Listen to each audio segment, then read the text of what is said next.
சசிகலா நம்பிக்கைப்படி ஒற்றுமை சாத்தியமா? அதிமுகவை உடைக்க பாஜக விபரீத முடிவா அப்படின்னு சொல்லி போட்டு ஒன்று வந்திருக்கு.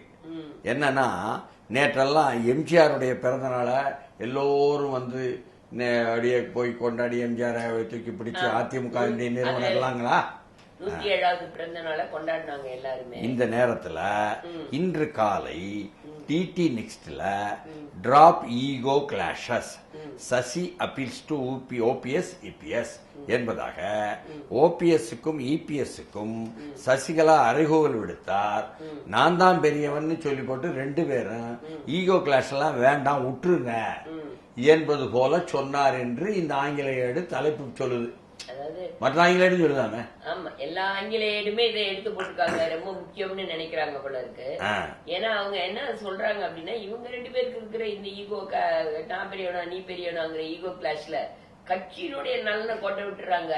அதுவும் கட்சிக்குன்னு வேல்யூ இருக்கு, மதிப்பீடுகள் இருக்கு, அதையெல்லாம் இங்க இது பண்ண மாட்டேங்கிறாங்கிற மாதிரி அவங்க கட்சி நலன் தொண்டர் நலன் அப்படிங்காங்க. அப்ப அப்புறம் வந்து அவங்க ரெண்டு பேரும் இணைச்சு பலப்படுத்தணும் அப்படிங்கிற ஒரு நோக்கத்துக்காக நான் செயல்படுறேன். அந்த ஒரு பயணத்தை இல்ல நான் போய் எம்ஜிஆருக்கும் ஜெயலலிதாவுக்கும் நன்றி கூறும் பயணத்தை நான் மேற்கொண்டிருக்கிறேன். அந்த பயணம் என்பதே வந்து எல்லோரையும், இவங்க ரெண்டு பேரும் மட்டும் இல்ல, எல்லோரையும் அதிமுக மீண்டும் ஒன்று சேர்ப்பது என்ற நோக்கத்தை கொண்டதாக அந்த பயணம் இருக்கிறது. என்ன அது வந்து கடந்த காலத்துல நான் சாதிச்ச மாதிரி இப்பவும் சாதிப்பேங்கிறாங்களே, அது என்ன இந்த கடந்த காலம்? 1989ஆம் ஆண்டு ஜானி ஜேனி என்று இருந்த பொழுது இருவரும் தேர்தலில் தனித்தனியாக நின்று இருவரும் கொஞ்சம் கொஞ்சம் வாங்கிக்கிட்டு தோல்வியுற்றது இல்ல, திமுகவை வெற்றி பெற வைத்து விட்டார்கள் என்ற வரலாறு. அப்புறம்தான் என்ன சசிகலா எடுத்து சொல்லி ஜெயலலிதா உடன்பட்டு போய் ஜானகியிடம் போய் பேசி அதற்கு பிறகு சரி ஜெயலலிதா கையிலேயே என்ன கொடி இருக்கட்டும், சின்னம் இருக்கட்டும், கட்சி இருக்கட்டும் என்பது போல வி.என். ஜானகி முடிவெடுத்த ஒரு நிலைப்பாடு நடந்தது. ஒண்ணு சேர்த்து வச்சோம்.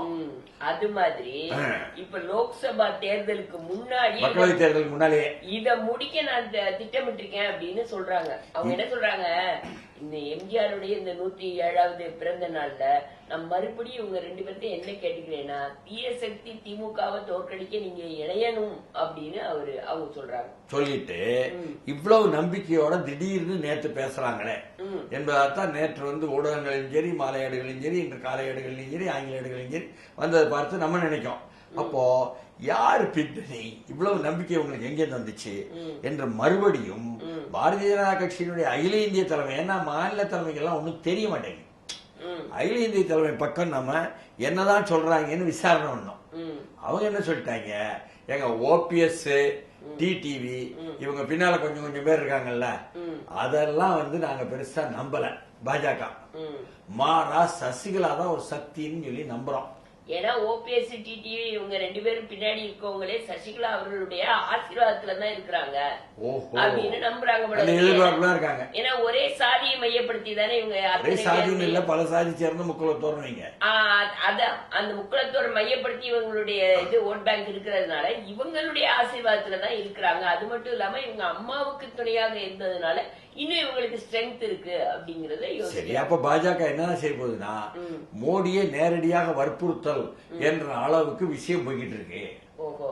சரி, வற்புறுத்தல்ல என்னதான் தொடர்பு வி.கே.எஸ். சசிகலாவுக்கும் இருக்கிறது, எடப்பாடி அணியுடன் என்ன மோடி தலைமையிலான அகில இந்திய பாஜகவுக்கு இருக்கிறது விசாரிச்சா, இந்த இரண்டாம் பட்ச தலைவர்கள் இருக்காங்களே, ஆமா அப்பா மணிமணின்னு அவங்க எல்லாம் சொல்றாங்களாம், ஏங்க இவர் வந்து எடப்பாடி முதல்ல சொன்னாருங்க பாஜகவுடன் கூட்டணியை முடிச்சுக்கோம்னு, திமுக தோற்கடிக்கிறதுக்காக ஒரு தந்திரமா சொல்றாரு மட்டும்தாங்க நாங்க நினைச்சோம்.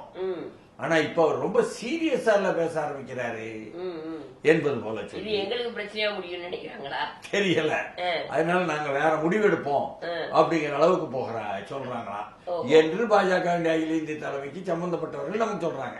ஆனாலும் பாஜகவுடைய அகில இந்திய தலைமை வந்து இந்த ஒரு பிரச்சனையை கையில் எடுத்துக்கொண்டு எடப்பாடியோடு இருக்கிறவர்களை எப்படி அந்த அதிமுகவை உடைப்பது அப்படிங்கிற ஒரு திட்டத்தோட இருக்கிறாங்க. அப்படி வந்தாச்சுன்னா உள்ளபடியே ஏற்கனவே பாஜக வேண்டாம்னு சொல்லி எதிர்ப்பு உணர்வு உள்ள KP முனுசாமியோ, இன்றைக்கு காலை ஏடுகள்ல பாத்தீங்கன்னா டி ஜெயக்குமாரோ, இவரெல்லாம் பாஜக எதிர்ப்புல ஏற்கனவே இருந்த எடப்பாடிக்கு நெருக்கமானவர்கள்னால அவர் அண்ணாமலைக்கு அதில் திரும்பி வரவே முடியாது, அவர் கனவு என்று சொல்லிப்பட்டு டி ஜெயக்குமார் பதில் சொல்றதும், என்ன KP முனுசாமி அண்ணாமலைக்கு பதில் சொல்றேன்னு சொல்லிப்பட்டு அவர் சொல்வதும் என்ற நிகழ்வெல்லாம் நடந்திருக்கு கடந்த 4-5 நாளா.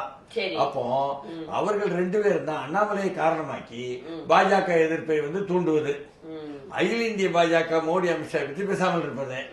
ஆனால் அவர்கள் மத்தியில் இருந்து உள்ள நிர்பந்தம் என்பது இப்படி உடைக்கிற அளவுக்கு துணிஞ்சிட்டாங்களா என்பது நமக்கு கேட்டா, ஒன்னு சேர்க்க போறோம் அதிமுகங்கிற பேர்ல உடைக்கிற வேலையும் செய்வதற்கும் தயாராகிறாங்கன்னு சொன்னா, என்னங்கடா இது அப்படின்னு சொல்லிட்டு நம்ம அதிர்ச்சி அடைய வேண்டியிருக்கு.